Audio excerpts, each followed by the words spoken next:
দেখা গেছে ফজরের নামাজ পড়ার পরে ঈদের নামাজ পড়েছি, আমার কাছে নিসাব পরিমাণ মাল চলে এসেছে। এই নিসাব পরিমাণ মাল যদি আমার খাওয়া পড়া আমার প্রয়োজনীয় জিনিস বাদে যদি আমার কাছে গচ্ছিত থাকে, তাহলে আমার পরে কোরবানি ওয়াজিব হয়ে যাবে। আমি যদি কোরবানি না করি, তাহলে আল্লাহ রাসূল বলেছেন যে মাল্লাহু সাআতুন ফালাম ইউদহা ফালা ইয়াকরাবান্না মুসাল্লানা, যেই ব্যক্তির সামর্থ্য আছে, যোগ্যতা আছে, সুযোগ আছে, সে যদি কোরবানি না করে, ফালা ইয়াকরাবান্না, সে যেন মোটেও যেন না আসে মুসাল্লানা, আমাদের ঈদগাহে। কত বড় হুঁশিয়ারি কথা যে আপনার আমার যাদের উপরে কোরবানি ওয়াজিব হয়ে গেছে, এই ওয়াজিব কোরবানি যদি আমি না করি, তাহলে আল্লাহ রাসূল হুমকি দিয়েছেন সে যেন ঈদগাহে নামাজ পড়তে। আলহামদুলিল্লাহ, শুকরিয়া জ্ঞাপন করছি সে রব্বুল কারীমের শাহী দরবারে, যিনি আমাদেরকে পবিত্র জিলহজ মাসের প্রথম জুমায় সমবেত হওয়ার সুযোগ দান করেছেন। এই জন্য আমরা সকলে অন্তরের স্থল থেকে শুকরিয়া জ্ঞাপন করি, সকলে বলছি আলহামদুলিল্লাহ। মক্কায় এখন মুখরিত হচ্ছে লাব্বাইক আল্লাহুম্মা লাব্বাইক, লাব্বাইক লা শারীকা লাক লাব্বাইক, ইন্নাল হামদা ওয়ান নি'মাতা লাক ওয়াল মুলক লা শারীকা লাক। এই যে ধ্বনি আল্লাহ তাআলা ইব্রাহিম আলাইহিস সালাতু ওয়াস সালামের মাধ্যমে কাবা ঘর নির্মাণের পরে আল্লাহ তাআলা নির্দেশ করেছিলেন যে তুই মানুষের মাঝে আহ্বান করো হজের জন্য, আজ্জিন ফিন নাস, মানুষের মাঝে আযান দিয়ে দাও, আহ্বান ডাকো। আল্লাহ তাআলার কাছে ইব্রাহিম আলাইহিস সালাতু ওয়াস সালাম প্রশ্ন করেন, আল্লাহ তাআলা, আমি এই কাবায় বসে আহ্বান করলে কতজন মানুষ আমার কথা শুনবে? আল্লাহ তাআলা বললেন যে তুই শুধু আহ্বান করো, মানুষের কান পর্যন্ত পৌঁছে দেওয়ার দায়িত্ব আমার। সুবহানাল্লাহ। সে আযান, সেই ডাকে সাড়া দিয়ে প্রতি বছর লক্ষ লক্ষ মানুষ আল্লাহর ঘরে জমায়েত হয়, আর সকলেই একই ধ্বনি বলতে থাকে লাব্বাইক, আল্লাহ আমি হাজির, লাব্বাইক আমি হাজির, লা শারীকা লাক লাব্বাইক, তোমার কোনো শরীক নাই, তোমার কোনো অংশীদারিত্ব নাই, আমি লাব্বাইক, আমি হাজির হয়েছি। ইন্নাল হামদা, সমস্ত প্রশংসা তোমার, আর নি'মাতা, সমস্ত নিয়ামত তোমার, লাকা ওয়াল মুলক, রাজত্ব তোমারই, লাব্বাইক, আল্লাহ আমি হাজির, লা শারীকা লাক লাব্বাইক, আমি এই যে কথা বললাম, তোমার রাজত্ব, তোমার প্রশংসা, তোমার নিয়ামত, এর সাথে আমি কোনো শরীক করি না, এটা ঘোষণা দেওয়ার জন্য আমি তোমার এখানে চলে এসেছি। সুবহানাল্লাহ। তো সেই আহ্বানে আমরাও যেন হাজির হতে পারি, আমরাও যেন সে লাব্বাইক আল্লাহুম্মা লাব্বাইক বলে আল্লাহর ঘরে গিয়ে আমি বলতে পারি আমিও উপস্থিত হয়েছি। আল্লাহ তাআলা আমাদের সকলকে হজের জন্য জীবনে একবার হলেও কবুল করুন, সকলে বলে আমিন।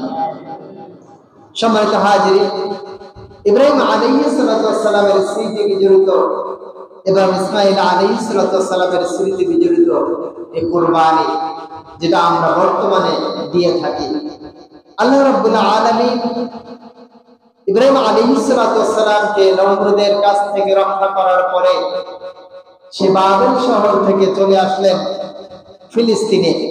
সেখানে এসে তিনি তাবু গাড়লেন। মা হাজেরা বা মা হাওয়া, মা সারা দুইজনকে নিয়ে সংসার শুরু করলেন। হাজেরার যখন সন্তান হলো, এই অবস্থায় আল্লাহ তাআলা তাকে নির্দেশ করেছিলেন যে যাও, তোমার হাজেরাকে এবং তোমার ইসমাইলকে তুমি কাবার পাশে রেখে আসো।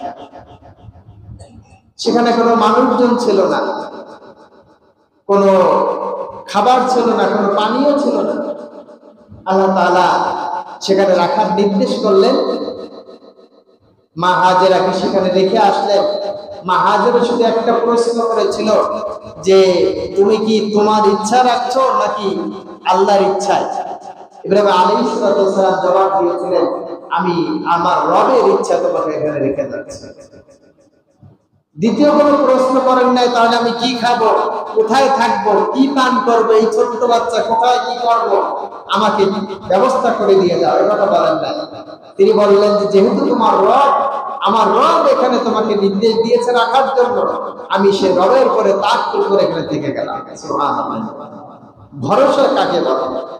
ইব্রাহিম আলাইহিস সালাম এরপরে একটা পর্যায়ে তাকে স্বপ্নে দেখা হলো যে তিনি তার প্রিয় বস্তু কোরবানি করছেন। কি বস্তু? প্রিয় বস্তু। তিনি বললেন যে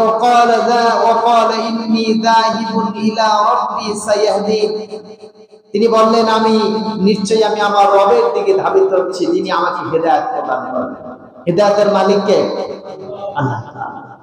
তার উপরে তাওয়াক্কুল করে তিনি রওনা হলেন, চলে আসলেন। রব্বি হাবলি মিনাস সালিহিন, আল্লাহ তাআলার কাছে দোয়া করে, আল্লাহ আমাকে একটি নেক সন্তান দান করুন। কি সন্তান? নেক সন্তান। সন্তান চাওয়ার ব্যাপারে তিনটা বক্তব্য এসেছে। কয়টা? রব্বি হাবলি মিন লাদুনকা যুররিয়াতান তাইয়্যিবা, এক জায়গায় এসেছে আল্লাহ আমাকে পবিত্র বংশধর দান করুন, পবিত্র সন্তান দান করুন। আর এখানে ইব্রাহিম আলাইহিস সালাম বললেন তুমি আমাকে সৎ নেককার সন্তান দান করো। আমাদের সমাজের মানুষ আমরা ছেলে চাই, আবার কারো ছেলে বেশি হয়ে গেলে কি করি? মেয়ে চাই, আল্লাহ আমার ছেলে নাই, আমাকে একটা মেয়ে দাও। আবার যার মেয়ে হয় তারা বলে কি আমাকে একটা ছেলে দাও। আল্লাহ তাআলা বললেন ছেলে মেয়ে চাওয়া বিভিন্ন বিষয় না, তুমি রবের কাছে যখন চাইবা তখন উত্তম সন্তান কামনা করো। সুবহানাল্লাহ। যেটা তোমার কল্যাণকর হতে পারে। অন্য জায়গায় বলছে রব্বানা হাব লানা মিন আজওয়াজিনা ওয়া যুররিয়াতিনা কুররাতা আইয়ুন ওয়াজআলনা লিল মুত্তাকিনা ইমামা। হে আল্লাহ, হে আমার রব, হে আমার প্রতিপালক, আমার সন্তান আমার স্ত্রীদেরকে আমার চক্ষু শীতলকারী বানিয়ে দাও। সুবহানাল্লাহ। এমন সন্তান দাও যে সন্তানকে দেখলে পরে আমার অন্তর ঠান্ডা হয়ে যায়, যে স্ত্রীকে দেখলে পরে আমার অন্তর ঠান্ডা হয়ে যায়, এমন স্ত্রী এমন সন্তান তুমি আমাকে দান করো। আমাদেরকে সেই সন্তান সেই স্ত্রী চাইতে হবে, যেটা কে শিখিয়েছেন? আল্লাহ তাআলা শিখিয়ে দিয়েছেন। আর সন্তান দেওয়ার মালিক একমাত্র আল্লাহ তাআলা। তিনি আল্লাহ তাআলার কাছে চাইলেন যে রব্বি হাবলি মিনাস সালিহিন, হে আমার রব তুমি আমাকে একটি নেককার সন্তান দান করো।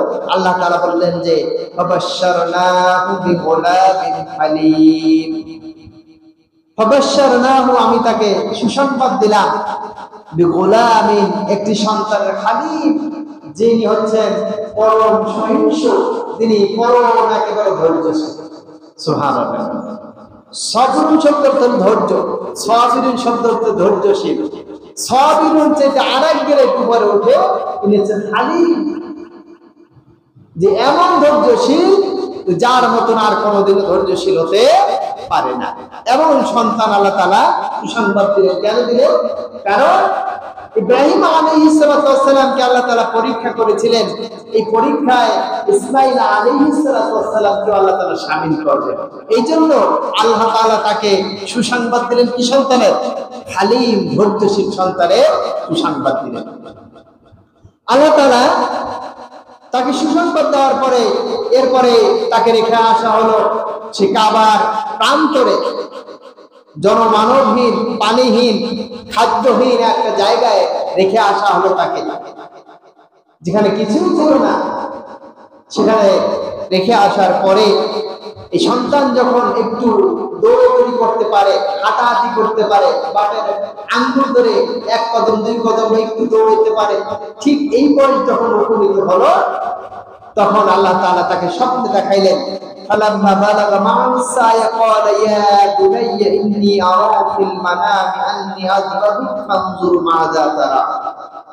এরপরে তিনি বললেন হে বৎস, হে আমার ছেলে, আমি স্বপ্নে দেখি, নিশ্চয়ই আমি স্বপ্নে দেখি, ফিল মানামি আন্নী আযবাহুক, আমি তোমাকে জবাই করছি। কি করছি?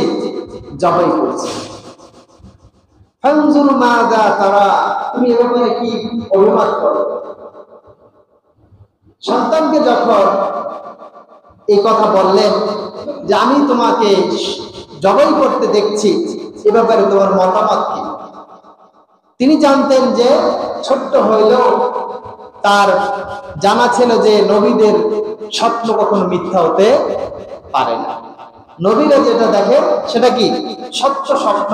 তাই তিনি এক নজরে বলে দিলেন যে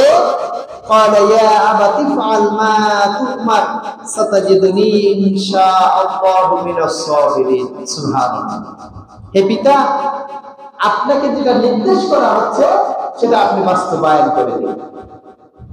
আপনি আমাকে ধৈর্যশীলদের অন্তর্ভুক্ত পাবেন। সুবহানাল্লাহ।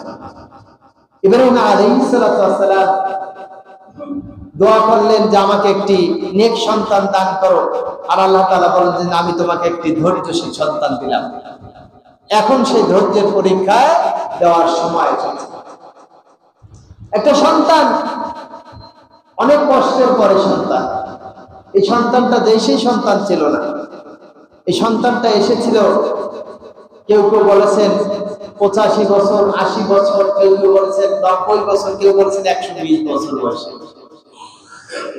একটা সন্তান আসে না, হয় না, একেবারে শেষ বয়সে যখন সন্তান হওয়ার সম্ভাবনা থাকে না, এই সময় আল্লাহ তাআলা একটা সন্তান দান করলেন। দান করার পরে এই সন্তানটা যখন একটু হাঁটাহাঁটি শুরু করলো, একটু মায়া মহব্বত যখন তার উপরে বাড়তে শুরু করলো, এই বয়সের সন্তানদের প্রতি সাধারণত সকলের মায়া জন্মায় বেশি, ঠিক না? যে কোনো একটা বাচ্চা যখন দৌড়াদৌড়ি করে, হাঁটাহাঁটি করে, এই দুইটার কথা বলতে পারে, তখন কিন্তু ওই সন্তানের প্রতি মায়াটা একটু বেশি থাকে। এইরকম বয়সে যখন সন্তান উপনীত হলো, আল্লাহ তাআলা আবার তাকে পরীক্ষা করলেন। কি পরীক্ষা? যে তোমার এই সন্তানকে কি করতে হবে? কুরবানি করতে হবে, জবাই করতে হবে। আল্লাহ তাআলা স্বপ্ন দেখিয়ে দিলেন। ইব্রাহিম আলাইহিস সালাম একটু মাত্র কি করলেন না?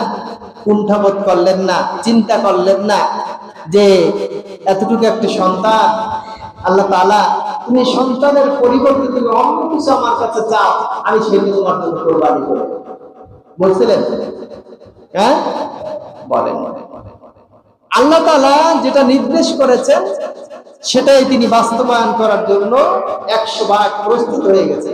এই জন্য ইব্রাহিম আলাইহিস সালাম হচ্ছেন যে যত পরীক্ষা হয়েছে, সবচেয়ে বেশি পরীক্ষা হয়েছে ইব্রাহিম আলাইহিস সালামের উপরে, এবং তিনি একেবারে 100 পেয়ে তিনি কি করেছেন?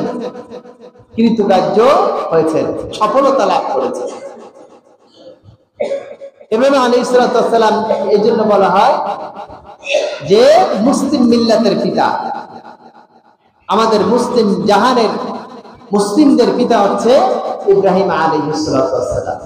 আমরা মুসলিম জাতি হিসেবে আমাদের পিতা হচ্ছে গর্বিত পিতা, যাকে আল্লাহ তাআলা স্বয়ং ইমাম ঘোষণা করেছেন। সুবহানাল্লাহ। আল্লাহ তাআলা যাকে ইমাম ঘোষণা করেছেন তিনি হচ্ছেন ইব্রাহিম আলাইহিস সালাম। ইব্রাহিম আলাইহিস সালামকে যখন সন্তানকে নেওয়া হলো, ইনি অনেক কথা আছে, কিন্তু কথা আপনারা অনেকেই জানেন যে মা হাজেরার কাছে গেল, মা হাজেরা তাকে বলল যে আপনি নিয়ে যান। এখানে কিছু বানোয়াটি কথাবার্তা আছে যেগুলো আমরা বলার বা শোনার প্রয়োজন নাই, কিন্তু সবচেয়ে বড় বিষয় হচ্ছে যে একটা সন্তান তাকে দীর্ঘদিন এক মরুপ্রান্তরে রেখে গেল একজন স্বামী, এরপরে হঠাৎ করে সেই বলল যে সন্তানটাকে দাও, আমি কোরবানি করব। এই কথা মেনে নেওয়ার মতন মানসিকতা সম্পন্ন নারী পৃথিবীতে আছে? আমার তো মনে হয় মা হাজেরা ছাড়া মনে হয় এরকমের এত বড় হৃদয়ের মানুষ পৃথিবীতে আর কোনোদিন জন্মাবে না, যিনি তার সন্তানকে জবাইয়ের জন্য প্রস্তুত করে দিলেন, যাও নিয়ে যাও।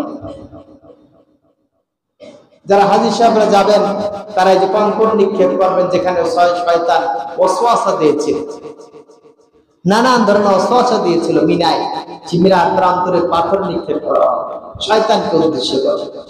এখানে বড় কথা হচ্ছে, বড় শিক্ষা হচ্ছে, আল্লাহ তাআলা যখন যে নির্দেশ দিবেন তখন সেই নির্দেশ পালন করার নামই হচ্ছে মুসলিম। কথা কি বোঝা গেছে? আমি যদি নিজেকে আত্মসমর্পণ করতে না পারি কোনো একটা কাজে, তাহলে আমি মুসলমান হতে পারলাম না।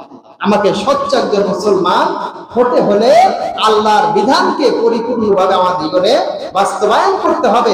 সেক্ষেত্রে যদি সন্তানকে কোরবানি কেন, সম্পদ কোরবানি কেন, আমাকে নিজের কোরবানি দিতে কোনো কুণ্ঠাবোধ করা যাবে না, কোনোভাবেই যাবে না। এ তো সামান্য একটি সম্পদ। আমরা যে কোরবানি করে থাকি, আমাদের সম্পদের অনেক কম অংশ আমরা কোরবানি করে থাকি, কিন্তু এটা করি কেন করি? আমাদের অনেকের নিয়াত থাকে আমি গোশত খাওয়ার জন্য করি। আমি সেই কথার সামনে আসবো ইনশাআল্লাহ। তো এইখানে বলা হচ্ছে যে তিনি যখন বললেন যে আপনি আমাকে ধৈর্যশীলদের অন্তর্ভুক্ত করবেন, এটা তখনও বলেন না ইসমাইল যে আমি একজন ধৈর্যশীল মানুষ। কিন্তু আসলে যদি ইতিহাস ঘাটা হয়, পর্যালোচনা করা যায়, তাহলে ইসমাইল আলাইহিস সালামের মতন এত ধৈর্যশীল সন্তান পৃথিবীতে আর জন্মায় না। যে এই ছোট্ট বয়সে তার পিতার হাতের ছুরির নিচে নিজেকে জবাইয়ের জন্য প্রস্তুত করে দিয়েছে। তারপরে তিনি অহংকার করেন নাই, বলেন না যে আমি একমাত্র ধৈর্যশীল। বলছেন ইনশাআল্লাহু মিনাস সাবিরিন, হয়তোবা আমাকে আপনি ধৈর্যশীলদের একজন পাবেন। এই পৃথিবীতে আরো হয়তো ধৈর্যশীল আছে, ওই ধৈর্যশীলদের মধ্যে আমিও একজন ধৈর্যশীল। এই সন্তান তিনি লালন পালন করতে পেরেছেন কেন, কিভাবে? কারণ তার ভিতরে তাওহীদের যে জ্ঞান, আল্লাহ তাআলার যে ভালোবাসা পয়দা করা হয়েছিল, যার কারণে তিনি আল্লাহর জন্য কোরবানি হতে প্রস্তুত ছিলেন। তার ভিতরে যদি আল্লাহর ভয় না থাকতো, আল্লাহর দ্বীনদারি যদি না থাকতো, তাহলে কি সে জবাই হতে পারতো? সম্ভব ছিল না, কোনোদিনও সম্ভব ছিল না। বরং সন্তান বলতো এই সমস্ত ভ্রান্ত কথাবার্তা তুমি বাদ দাও, তুমি ফাউল কথা পাইছো কোথায়? তোমার রব এত বছর পরে একটা সন্তান দিচ্ছে, আর সেটাকে তুমি জবাই করবে, আর এই কথা আল্লাহ বলছেন, এটা কোথায় পাইছো? আর তুমি তো স্বপ্ন দেখছো, আর স্বপ্ন তো সত্য হতে পারে, নাও হতে পারে। এ কথা কিন্তু বলেন না। তিনি সাতষ্টা বললেন আপনি আমাকে ধৈর্যশীলদের অন্তর্ভুক্ত পাবেন। এবার বলছে ফালাম্মা আসলামা ওয়া তাবলাহু বিল জাবিন, যখন তাকে শোয়াই দেওয়া হলো, জবাই করার জন্য যখন শোয়াই দেওয়া হলো, তখন কি করলো?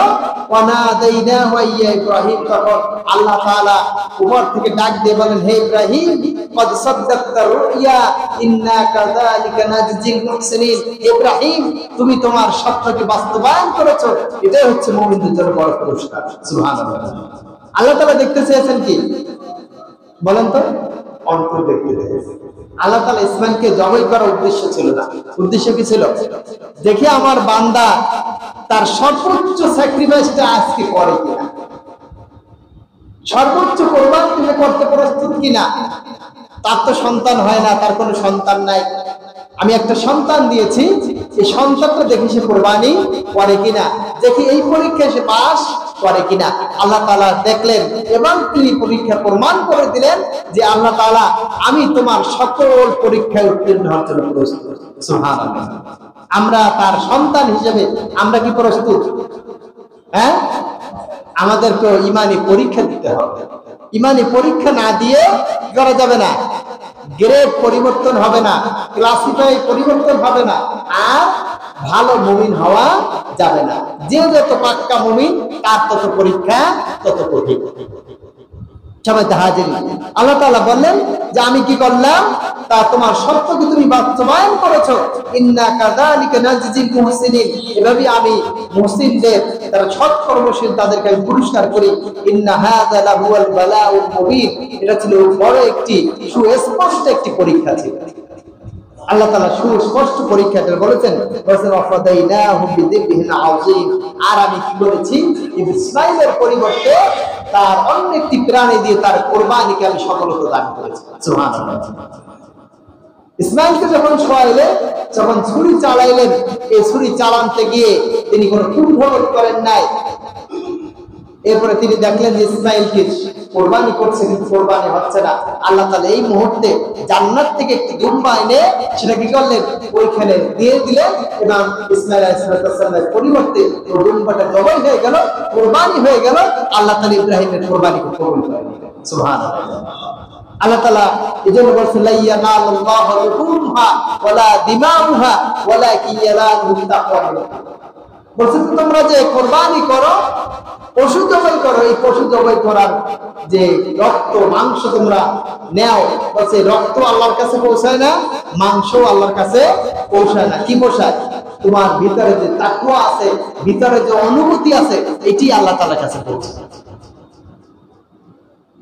কোরবানি, সবার কোরবানি আল্লাহ তাআলা কি করবেন না? কবুল করবেন না। গত জুমে আমি আলোচনা করেছিলাম যে সবার কোরবানি আল্লাহ তাআলা কি করবেন না? কোরবানি করবেন। কারো গোশত খাওয়া হবে, আর কারো লোক দেখানো হবে, আর কারো কারোটা আল্লাহ তাআলা কবুল করবেন। সবার সাথে কবুল হবে না এমনটাও না। এজন্য হচ্ছে যে কবুলিয়তের শর্তের ভিতরে বলা হচ্ছে যে আল্লাহ তাআলা অন্তরের অবস্থা দেখেন, যে অন্তরের ভিতরে কি বিরাজমান করছে। আল্লাহ তাআলা আমাদের উম্মতে মুহাম্মাদি যারা রয়েছে, উম্মতে মুহাম্মাদের জন্য আল্লাহ তাআলা বলছেন যে ফাসাল্লি লিরাব্বিকা ওয়ানহার, যে হে নবী আপনি নামাজ পড়বেন, কোরবানি করুন। এই আয়াত দিয়ে কোরবানি ওয়াজিব হয়েছে। তার উপরে কোরবানি ওয়াজিব বলা হচ্ছে যেই ব্যক্তির ঈদের যে 3টা দিন আছে, 10, 11, 12, 10 তারিখ ঈদের নামাজের পর থেকে 12 তারিখ সন্ধ্যার আগ পর্যন্ত এই যে সময়টা আছে, এই সময়ের ভিতরে কারো যদি নিসাব পরিমাণ মাল থাকে, 1 বছর হইতে হবে এমনটা না। যাকাতের ক্ষেত্রে 1 বছর হতে হয়, কিন্তু কোরবানির ক্ষেত্রে 1 বছর লাগে না। আজকে দেখা গেছে ফজরের নামাজ পড়ার পরে ঈদের নামাজ পড়েছি, আমার কাছে নিসাব পরিমাণ মাল চলে এসেছে। এই নিসাব পরিমাণ মাল যদি আমার খাওয়া পড়া, আমার প্রয়োজনীয় জিনিস বাদে যদি আমার কাছে গচ্ছিত থাকে, তাহলে আমার পরে কোরবানি ওয়াজিব হয়ে যাবে।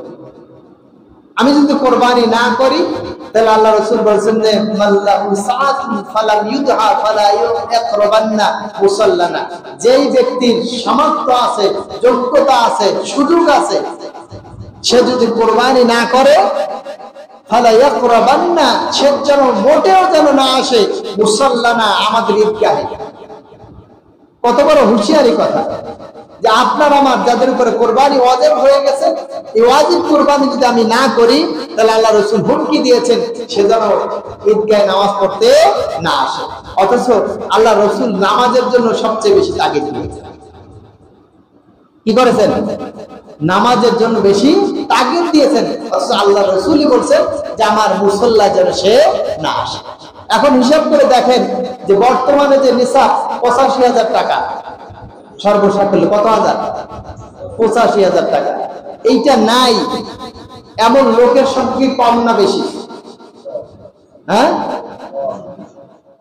অনেক বেশি মানুষ। অনেকের একেবারে ভ্যান চালায়, রিক্সা চালায়, দিন মজুর, দেখবেন তারও একটা ডিপিএস আছে। ডিপিএস যদি খোঁজ করা হয় তো ওখানে 1 লাখের বেশি টাকা জমা আছে। নানান টাকা আপনি দেখবেন যে তার কাছে আছে, খোঁজ করলে পাওয়া যাবে। আবার অনেকের জমি রাখা আছে, জমিগুলো কিনে রাখছি আমরা বিক্রি করার জন্য, বা একাধিক জমি আছে। আপনার আমার প্রয়োজন কয়টা জমি? কয়টা জমি? একটা, থাকার জন্য একটা জমি দরকার। আপনি ওইটা রাখছেন, এছাড়া আপনার আরো 2টা জমি আছে, 3টা জমি আছে। তখন আপনি হিসাব করবেন যে ওই জমির দাম কত। দাম হিসাব করে যদি আপনার নিসাব হয়ে যায়, আপনি কোরবানি দিতে জরুরি। এবং আরো একটা আছে, দেখেন হজ, তারপরে হজও খরচ হয়ে যায়। অধিকাংশ যারা জমির সাথে সম্পর্কিত তাদের অধিকাংশের হচ্ছে হজ খরচ হয়ে যায়। আর হজ না করলে আল্লাহ রাসূল কি বলছেন যে যে ব্যক্তির উপরে হজ খরচ হলো, সে যদি হজ না করে, সে ইহুদি হয়ে মরুক আর নাসারা হয়ে মরুক, তাতে আমার কিছু আসে যায় না। নাউজুবিল্লাহ বলবেন না? কত কঠিন কথা বলেছেন। যে ব্যক্তির উপরে হজ খরচ হয়েছে, সে যদি হজ না করে, তাহলে সে ইহুদি হয়ে মরুক আর নাসারা হয়ে মরুক, ইহুদি হয়ে মরুক আর খ্রিস্টান হয়ে মরুক, তাতে আমার কিছু আসে যায় না। তাহলে কার উপরে হজ খরচ বলছে? তার দৈনন্দিন জীবনের যা প্রয়োজন, এবং হজ করতে যে আসা পর্যন্ত যে খরচটা আছে, তার পরিবারের এই খরচগুলো মেইনটেনেন্স এবং তার যাওয়া আসার খরচ, এটা যদি কারো কাছে থাকে, তাহলে তার উপরে হজ খরচ হয়ে যায়। তাহলে এখন হজ করতে প্রায় এভারেজে 7 লাখ টাকা লাগে। আর মনে করেন 40 দিনের খাবার দিয়ে দিয়ে সেখানে আর কত, আর ধরেন 50,000, 50,000 হইলে তার পরিবারের 40 দিন কি সংসার চলে যায়। তাহলে 50,000 টাকা থাকলো, আর অতিরিক্ত লাগবে কত, 7 লাখ। বলছি তাহলে 7 লাখ যদি হয়ে যায় তাহলে কি হয়ে যাবে তার? তাহলে সে যদি মানা যায় হজ না করে, তাহলে সে কি হিসেবে মরল? ইহুদি অথবা নাসারা হিসেবে মরল, আল্লাহ রাসূলের ভাষায়। কত কঠিন কথা বলা হচ্ছে। এই জন্য আমাদের এর থেকে পরিত্রাণ পাওয়া দরকার, বেঁচে থাকা দরকার। কারণ আমার এই সম্পদ আমি উপার্জন করছি, আমি নিজে ভোগ করতে পারবো না। পারবো? আমার যত সম্পদ আছে আমি সব খেয়ে যেতে পারবো? সম্ভব? সম্ভব না। সন্তান এগুলো ভোগ করবে। তো সন্তান আমার পক্ষে থাকতেও পারে, নাও থাকতে পারে। খুব কম সংখ্যক সন্তান আছে যারা মারা যাওয়ার পরে চিন্তা করে যে বাপের পরে তো হজ খরচ হয়েছিল, সে তো আদায় করতে পারে না, তাহলে আমি এটা আদায় করে দিই। এটা অধিকাংশই করে না। তখন আপনার সম্পদ আপনি করেন না, তাহলে আপনার সন্তান কি ভোগ করবে? করে? কোনোদিনও করবে না।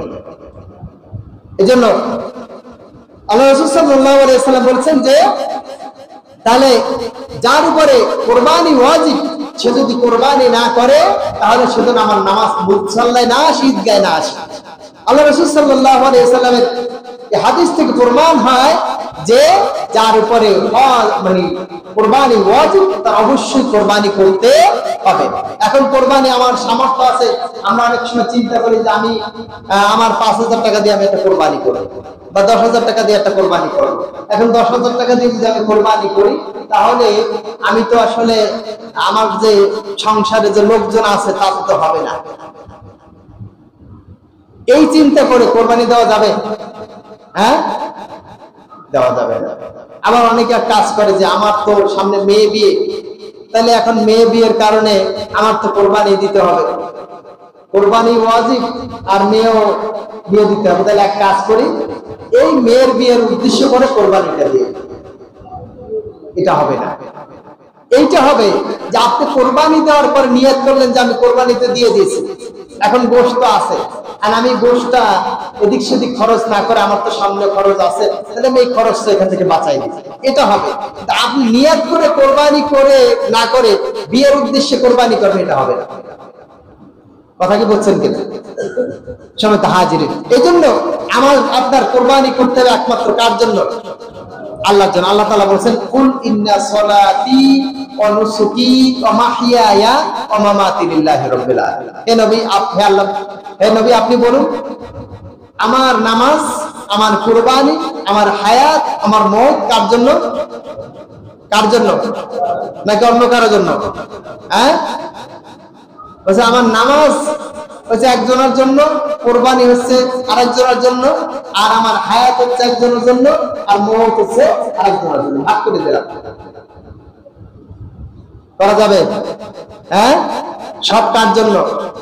হায়াত মওতের মালিক হচ্ছেন আল্লাহ তাআলা, তার জন্যই কোরবানি করতে হবে, তার জন্যই খরচ করতে হবে, তার জন্যই ব্যয় করতে হবে। তা যদি করতে না পারি, তাহলে কিয়ামতের দিন আপনাকে আমাকে আসামির কাঠগড়ায় দাঁড়াতে হবে। সময়ত হাজিরিন, এজন্য সর্বোত্তম চেষ্টা করা দরকার আমার আপনার কোরবানিটা যেন আল্লাহর রাস্তে হয়, আল্লাহর জন্যই হয়। এই জন্য কোরবানি করব, কোনো লোক দেখানো দরকার নেই। আমার যতটুকু সামর্থ্য আছে অতটুকু যদি হয়, এমন যে আমি আমার 10,000 টাকা বাজেট আছে, কিন্তু 10,000 টাকা বাজেট আমি গরুর সাথে অংশগ্রহণ করতে পারছি না, সবচেয়ে উত্তম হচ্ছে একা একা যাওয়া।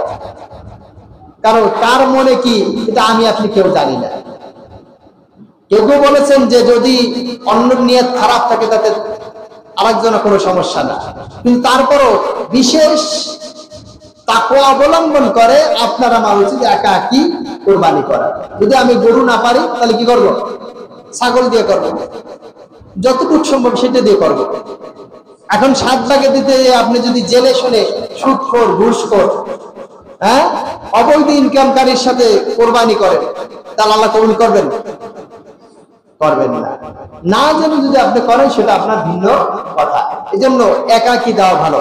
একটা গরুতে সর্বোচ্চ 7 ভাগ করা যায়। আবার কেউ কেউ বলেন, আমার কাছে অনেকেই শোনেন যে কোরবানির সাথে আকিকা দেওয়া যায় কিনা, কোরবানির সাথে আকিকা দেওয়া যায় কিনা।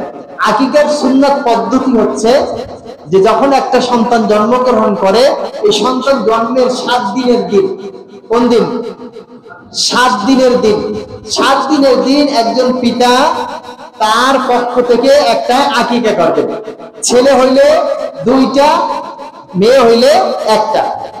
এটা কি দিয়ে করবেন?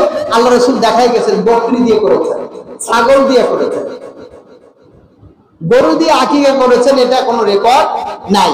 তাহলে আপনি কোরবানির সাথে, অনেকে বলে যে এটা ওয়াজিব, তাহলে কোরবানি হচ্ছে ওয়াজিব আর আকিকা হচ্ছে সুন্নাত। সুন্নাত আর ওয়াজিব এক জায়গায় মিলানো উচিত না, আমার দৃষ্টিকোণ থেকে বলছি। কোরবানি কেউ যদি না করে, শেখ আল্লাহ রাসূল তাকে হুমকি দিয়েছেন, কিন্তু যদি কেউ আকিকা না করে তাকে কেউ হুমকি দেয় না। তবে একটা কথা বলছেন আল্লাহ রাসূল, যে ব্যক্তি তার সন্তানের আকিকা দেয় না, কাল কিয়ামতের দিন ওই সন্তান তার কোনো উপকারে আসবে না। কথা কি বলছেন? যে সন্তানের পিতামাতা আকিকা দেয় না, ওই সন্তান কিয়ামতের দিন তার কোনো উপকারে আসবে না। এই একটা কথা। আর একটা কথা বলছে, এই আকিকাটা হচ্ছে সন্তানের পক্ষ থেকে একটা সেফটি, একটা সিকিউরিটি, একটা সদকা। এই সদকার মাধ্যমে আল্লাহ তাআলা এই সন্তানের অনেক বিপদ আবার দূর করে দেন। সুবহানাল্লাহ। এই জন্য সন্তানের নিরাপত্তার জন্য, সন্তানের সেফটি সিকিউরিটির জন্য কি করা উচিত? আকিকা দেওয়া উচিত। কোন দিন দেব? 7ম দিনে। কোন দিন? 7ম দিনে 3 কাজ। সন্তান হওয়ার পরে 7ম দিনে 3 কাজ। 1 নম্বর হচ্ছে আকিকা করা, 2 নম্বর হচ্ছে তার নাম রাখা, 3 নম্বর হচ্ছে তার মাথা মুন্ডন করে যেই পরিমাণ চুল থাকে ওই পরিমাণ চুল মেপে সোনা অথবা রূপা সদকা করে দেওয়া। এই 3টা কাজ একজন পিতার প্রতি। তাহলে আমরা আকিকা কখন শুরু করি? দেখা গেছে যে বয়স যখন 22, 23, 25, 30 বছর হয়ে যায়, এরপরে আসে সন্তানে, এখন আমি কি করবো? কোরবানি দেবো। এই কোরবানির ভিতরে একটা অংশ আকিকা রাখবো, এই কাজ করি। কিন্তু এটা মোটেও সুন্নাহ সম্মত নয়, এটা সুন্নাতের খেলাফ। কোরবানি করা ওয়াজিব, না করলে গুনাহগার হতে হয়। আকিকা করা ওয়াজিব না, না করলে গুনাহগার হয় না। এখন আপনি আমি যদি নামাজ পড়ি, ফজরের 4 রাকাত নামাজ, এখন যদি চিন্তা করি ওটাও 2 রাকাত, এটাও 2, যদি 4 রাকাত একসাথে পড়ি, নামাজ হবে? দুইটাই তো সওয়াবের কাজ নাকি? তো একসাথে পড়লে সমস্যা কি? কথা বোঝেন না? একসাথে করলে সমস্যা কি? দুইটাই তো ইবাদত, দুইটাই তো নামাজ। আল্লাহ তাআলা যেভাবে প্রশিক্ষণ দিয়েছে, রাসূল সাল্লাল্লাহু আলাইহি ওয়াসাল্লাম যেভাবে বলেছে, ওইভাবে করার নামে কি? ইবাদত। ওইভাবে করলেই ইবাদত হবে, ওইভাবে না করলে ওটা কি হবে না? ইবাদত হবে না, আপনি আমি যত ভালো মনে করেন। এজন্য আকিকার, কোরবানির সাথে আকিকার না দেওয়াটাই হচ্ছে সর্বোত্তম নিরাপত্তা আমার কোরবানি কবুলের জন্য। এজন্য আমরা করবো না, আমরা আলাদাভাবে তার জন্য খাসি বা বকরি, ছাগল এগুলো দিয়ে আমরা কি করবো? কোরবানি করে দেবো। এরপর হচ্ছে যে কোরবানি পশু কেনার ক্ষেত্রে নিখুঁত হতে হয়। দেখা গেছে একটা শিং ভাঙা আছে, এই শিং ভাঙা দিয়ে কি হবে না? কোরবানি হবে না। এমন দুর্বল যে দুর্বলতার কারণে সে নিজের জায়গা থেকে চলতে পারে না, বলছে এই ধরনের দুর্বল পশু দিয়েও কোরবানি করা যাবে না। তার বিভিন্ন চামড়া ফুটো হয়ে গেছে, বিভিন্ন জায়গা খুদ দেখা যাচ্ছে, বলছে এগুলো দিয়ে কি হবে না? কোরবানি হবে না। চোখ একটা কানা হয়ে গেছে, কি হবে না? কোরবানি হবে না। নিখুঁত হতে হবে কোরবানি হওয়ার ক্ষেত্রে। এবং আরেকটা প্রশ্ন আসে যে কোরবানি মাদি গরু, অর্থাৎ যেই গরুর, আমাদের দেশে বলে বাজা, বলে বাঞ্জা বলেন না? আমরা কি বলেন? যাদের কোনো কি হয় না, বাচ্চা হয়, যাদের কি বলে? যে বাজা গরু বলি আমাদের ভাষায়, বরিশালের ভাষায় বাজা বলে। তো এই যে গরু আছে, এই দিয়ে কোরবানি হবে কিনা? অবশ্যই হবে, কোনো সমস্যা নেই, এই দিয়ে কোরবানি হবে। যারা মহিলা, মানে গাভী যেটাকে বলি আমরা, গাভী দিয়ে কোরবানি হবে। কিন্তু আমরা কি করি? যেহেতু ষাঁড়ের গোশত খাইতে ভালো, এই জন্য আমরা ষাঁড় করি, এছাড়া কিন্তু বাধা নাই। জন্মগত খুদ সেটা হচ্ছে যে আপনার ওই 1/3 যদি থাকে তাহলে হবে, কিন্তু 1/3 যদি বেশি থাকে তাহলে সেটা দিয়ে হবে, যে কোনো খুদ। কথা বোঝা গেছে? এখন এই যে বাছাই গাছাই করে আমাকে কোরবানি করতে হবে, এখন কোরবানি করার ক্ষেত্রে আমাদের অনেক সময় আমরা কিনে কোরবানির পশুটা আনার পরে আমাদের তো এখন রোগ হয়ে গেছে সেলফি তোলা, কখনো ঘাড়ে উঠি, কখনো মাথায় উঠি, এই করি সেই করি। এরপরে আরেকটা বড় বদভ্যাস আমাদের, সেটা হচ্ছে মাঝে মাঝে গরুকে আনার জন্য এমন ভাবে বেঁধে তারপরে গরুটা নিয়ে আসি, গরু কষ্ট পায়। 2-4টা টাকা বাঁচানোর জন্য আমরা এই কাজগুলো করেছি, এটা করা যাবে না। সবকিছু খেয়াল রাখতে হবে। আল্লাহ রাসূল সাল্লাল্লাহু আলাইহি ওয়াসাল্লাম বলছেন যে যখন কোনো কোরবানির পশু জবাই করো, তখন কি কোরবানি পশুর সামনে তুমি তোমার ছুরিটাকে ধরাবে না। কেন ধরাবে না? যাতে তার কষ্ট না হয়। সে দেখা গেছে ছুরিটা ধারাচ্ছেন, তার ভিতরে একটা ভীতির সঞ্চার হয়, কষ্ট হয়, তার এই কষ্টটাও যাতে না হয়, বা ছুরিটা যেন ধারালো হয়।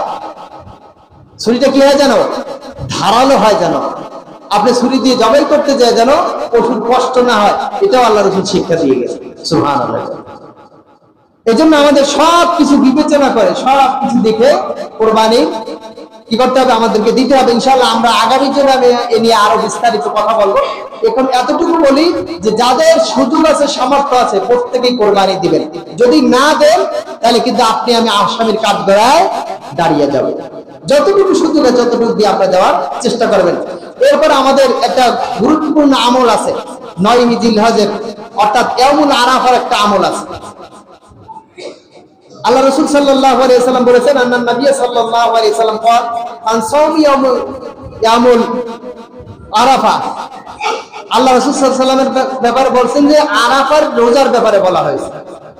বলছেন যে আহতাসিবা আলাল্লাহি আইয়ুকাফিরা সানাতু আল্লাতী ক্বাবলাহু। বলছেন যে আমি এই আরাফার রোজার ব্যাপারে আশা করি আল্লাহ তাআলা এই রোজা রাখলে পরে পিছনের 1 বছরের গুনাহ মাফ করে দেবেন। সুবহানাল্লাহ। এবং ওয়াসানাতু আল্লাতী বা'দাহু, শুধু 1 বছর না, বলছেন যে এর পরের যে 1 বছর, সেই পরের 1 বছরের গুনাহ আল্লাহ মাফ করে দেবেন। সুবহানাল্লাহ। তাহলে আরাফার দিনে রোজা রাখবো, এখন কখন রাখবো? আরাফার দিনে রোজা কখন রাখবো এ নিয়ে এক বিতর্ক আছে, বিশাল বিতর্ক। এই বিতর্কের সমাধান হচ্ছে আমরা আরাফার যে দিন, ওদিন আমরা রোজা রাখবো। যেদিন আরাফা হয়, কোথায় আরাফা হয়? কোথায়? সৌদি। কোথায় হয়? সৌদিতে। যারা হজ করতে যান, হাজী সাহেবরা যেদিন আরাফার ময়দানে উপস্থিত হন, এই আরাফার ময়দানে যেদিন উপস্থিত হন, ওই যে ইয়াউমুল আরাফা। কেউ কেউ বলছেন না, ইয়াউমুল আরাফা ওই দিন না, 9 তারিখ। কিন্তু আরাফার কথা যেহেতু উল্লেখ করেছেন, এই জন্য আমরা ওই আরাফার দিনে রোজা রাখবো। আর যদি সুযোগ হয় পরের দিনও রাখবো, তাহলে আর কোনো বিতর্ক থাকবে না। আমি কথা বারবার বলি, আমরা বিতর্কে ওঠার চেষ্টা করি। বিতর্কে দরকার নেই, আমরা বিতর্কের ঊর্ধ্বে উঠি, ইবাদতটা করি। তাহলে আমি যদি আরাফার ওই দিনে রাখি, আর আমাদের পরের দিনে যে 9 তারিখ হয় সেদিন আমরা যদি রাখি, গুনাহ হবে? কথা বলে না, গুনাহ হবে না সওয়াব হবে? আল্লাহ রাসূল বলছেন যে এই যে গত জুমায় বলছিলাম যে এই যে 10 দিন, এই 10 দিনের আমল আল্লাহ তাআলার কাছে সবচেয়ে বেশি, সবচেয়ে দামি। কেউ কেউ বলেছেন যে এই যে আরাফার যে মানে জিলহজের যে প্রথম যে 10 দিন, এই 10 দিনের প্রত্যেকটা রাত যেন লাইলাতুল কদরের সমতুল্য। সুবহানাল্লাহ। তাহলে আমাদের ইবাদত করা দরকার না? বেশি বেশি করা দরকার, বেশি বেশি তাসবিহ তাহলিল করা দরকার, যাতে করে আমরাও যেন নাজাত পেতে পারি। যারা হজে গেছেন তাদের তো সৌভাগ্য। হাজীদের ব্যাপারে বলা হচ্ছে যে ব্যক্তি হজ করতে গেছে, তার হজ যদি কবুল হয়ে যায়, আল্লাহ তাআলা তার জীবনের সমস্ত গুনাহ মাফ করে দেবেন। বলে লাইসা লাহু জাযাউ ইল্লাল জান্নাহ, জান্নাত ব্যতীত অন্য কোনো পুরস্কার তার জন্য লেখা হয় না। কবুল হজের পুরস্কার একমাত্র জান্নাত। এজন্য জান্নাত পাওয়ার আশায় আমরাও দুনিয়ায় যারা হজের বাইরে যারা আছি, তারা যেন আমরা অন্তত 10 দিন চেষ্টা করতে পারি বিভিন্ন আমল করার। পারা যাবে না ইনশাআল্লাহ? তাহলে আমরা রোজা রাখবো কয়টা? হ্যাঁ, 2টা, কমপক্ষে 2টা রোজা রাখবো। আর যদি থাকে যে বৃহস্পতিবার সম্ভবত পড়তেছে ইয়াউমুল আরাফা, তাহলে বৃহস্পতিবার কি আল্লাহ রাসূলের যে সুন্নাত রোজা, সেই সুন্নাতের ভিতরে একটা হচ্ছে সোমবার এবং বৃহস্পতিবার আল্লাহ রাসূল রোজা রাখতেন। তাহলে আমরা একটা বৃহস্পতিবার পাইলাম, আবার ওইখানে আরাফা পাইলাম, একসাথে 2টা ফজিলত আমরা পাইলাম। এই সুযোগটা আমরা কি গ্রহণ করার চেষ্টা করবো ইনশাআল্লাহ। এর পরের দিন হলো শুক্রবার। এটা একটা ফজিলাতের দিন, আমরা সেদিন রোজা রাখবো। এরপরে হলো আমাদের কোরবানির দিন। যাই হোক, আমরা চেষ্টা করবো সর্বোচ্চ এই আরাফার দিনে রোজা রাখার, যাতে করে আমাদের পিছনের এবং সামনের 1 বছরের গুনাহ আল্লাহ তাআলা মাফ করে দেন।